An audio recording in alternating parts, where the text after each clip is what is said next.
সাদিক কায়েম বৈষম্য বিরোধী ছাত্র আন্দোলনের কোনো সমন্বয়ক ছিলেন না, কিন্তু 5 আগস্ট থেকে এই পরিচয় সে ব্যবহার করেছে।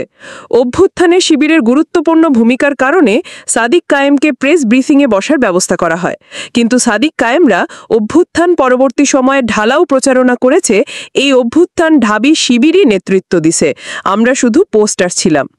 অভ্যুত্থানে শিবিরের ভূমিকা কেউ অস্বীকার করে নাই, কিন্তু এই অভ্যুত্থান শিবিরের একক নয়, শিবিরের ইনস্ট্রাকশন বা ডিরেকশনও হয় নাই। আমরা সব পক্ষের সাথে যোগাযোগ করি, সিদ্ধান্ত নিতাম। আর কারা ক্ষমতার ভাগ বাটোয়ারা করতে চাইছে, গোষ্ঠী স্বার্থ রক্ষা করতে চাইছে, সে বিষয়ে অন্যদিন বলবো।